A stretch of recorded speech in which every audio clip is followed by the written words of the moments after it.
Hi வணக்கம். நான் doctor Jhansi Shijo. So இப்போ 40 வயசு 50 வயசு ஆயிடுச்சுன்னா நம்ம நிறைய பேர் ரொம்ப ஜென்ரலாக பார்க்கக்கூடியது சர்க்கரை நோய்.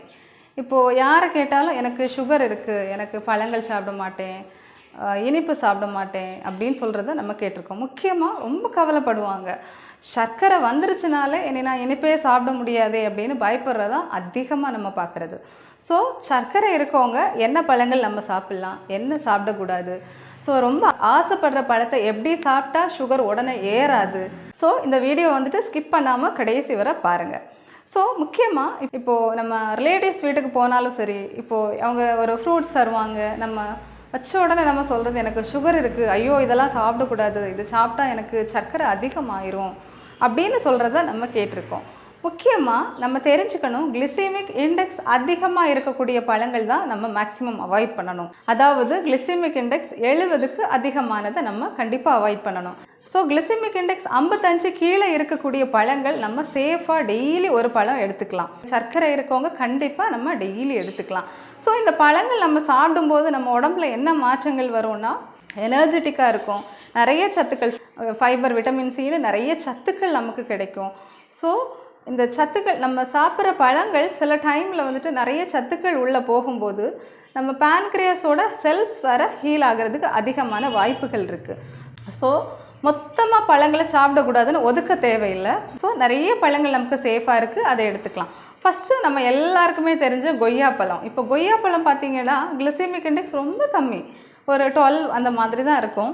முக்கியமாக கொய்யாப்பழத்தில் ஃபைபர் அதிகமாக இருக்குது. இப்போது நம்ம ஜென்ரலாக ப்ரோட்டீன்ஸ் பழங்களை ரொம்ப கம்மியாக தான் இருக்கும், ஆனால் இந்த கொய்யாப்பழத்தில் அதிகமான ப்ரோட்டீனுமே இருக்குது.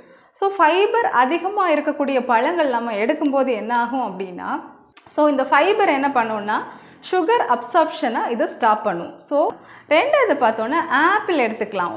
ஆப்பிள் எப்படி எடுக்கணும்னா தோலோடு எடுக்கணும், தோலில் ஃபைபர் இருக்குது. ஸோ இந்த ஃபைபர் நம்ம சுகரை அப்சர்வ் பண்ணாமல் ஸ்டாப் பண்ணும். மூணாவது பார்த்தோன்னா சிட்ரஸ் ஃப்ரூட்ஸ்ன்னு சொல்லக்கூடிய ஆரஞ்சு, சாத்துக்குடி, லெமன், இது எல்லாமே நமக்கு சுகர் இருக்கவங்க தாராளம் எடுத்துக்கலாம்.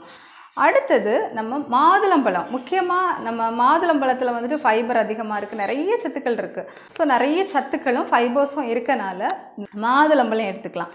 முக்கியமாக நான் சொல்கிற எல்லா பழமுமே பழத்தை அப்படியே கடித்து சாப்பிடணும், ஜூஸாக எடுக்கவே கூடாது.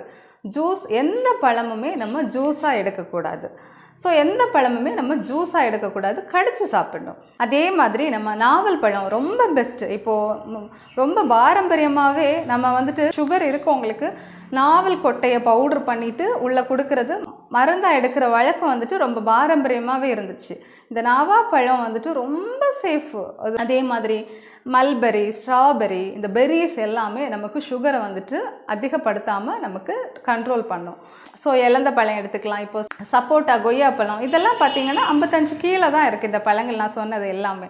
ஸோ எல்லா பழமுமே நம்ம கடித்து சாப்பிடணும், ஜூஸாக எடுக்கவே கூடாது.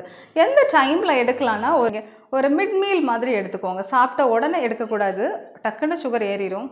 எப்போவுமே சாப்பாடோடையோ சாப்பிட்ட உடனே எடுக்கிறத அவாய்ட் பண்ணிவிட்டு ஒரு 11 o'clock, ஒரு சாயங்காலம் ஒரு 4-5 மணி அந்த டைமில் ஒரு ஸ்நாக்ஸ் மாதிரி நம்ம எடுத்துக்கிட்டோம் அப்படின்னா ரொம்ப நல்லது. முக்கியமாக என்ன பழங்கள் நம்ம எடுக்கக்கூடாது அப்படின்னா மா, பலா, வாழை, வாட்டர்மிலான், அதே மாதிரி அன்னாசி பழம், இது எல்லாமே சுகர் கண்டென்ட் 70க்கு மேலே அதிகமாக இருக்கக்கூடியது. இப்போது சிலருக்கு பார்த்தோன்னா அந்த மாம்பழம் சீசன்னா மாம்பழம் ரொம்ப ஆசையாக இருக்கும், பலாப்பழ சீசன்னா பலாப்பழம் ரொம்ப ஆசையாக இருக்கும். சின்ன வயசுலேருந்தே ரொம்ப ஆசைப்பட்டு சாப்பிட்டுட்டு இருந்திருப்பாங்க.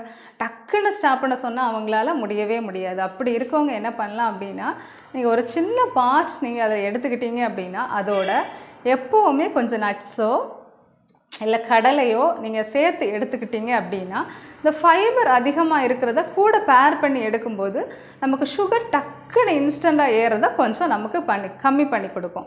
எப்போவுமே அதுக்காக நிறைய எடுக்க வேணாம், ஒரு சின்ன ஆசைக்கு ஒரு சின்ன பார்ட் எடுத்துகிட்டு கூட கடலை, நட்ஸ் இந்த மாதிரி சேர்த்துக்கோங்க. நம்ம இன்ஸ்டண்ட்டாக சுகர் ஏறதை இது தடுக்கும். ஸோ ரிலேட்டிவ்ஸ் வீட்டுக்கு போனாலும் நான் சொன்ன இந்த பழங்களை நீங்கள் தைரியமாக எடுத்துக்கலாம். ஸோ டெய்லி கிளிசெமிக் இண்டெக்ஸ் கம்மியாக இருக்கக்கூடிய பழங்கள் நீங்கள் எடுத்துக்கிட்டீங்க அப்படின்னா எனர்ஜெட்டிக்காக மட்டும் இல்லை, நம்ம உடம்புக்கு நிறைய நன்மைகள் தரக்கூடிய நிறைய சத்துக்கள் இருக்குது. ஸோ சுகர் வந்துருச்சு அப்படின்னு கம்ப்ளீட்டாக நீங்கள் எந்த பழத்தையும் நிறுத்த வேணாம். ஸோ இந்த வீடியோ உங்களுக்கு ரொம்ப யூஸ்ஃபுல்லாக இருக்கும் அப்படின்னு நம்புகிறேன். இந்த வீடியோ உங்களுக்கு யூஸ்ஃபுல்லாக இருந்துச்சு அப்படின்னா லைக் பண்ணுங்கள், ஷேர் பண்ணுங்கள், சப்ஸ்கிரைப் பண்ணுங்கள். முக்கியமாக உங்களுக்கு ஏதாவது டவுட் இருந்துச்சுன்னா நீங்கள் கமெண்ட் பண்ணுங்கள். ரொம்ப நன்றி.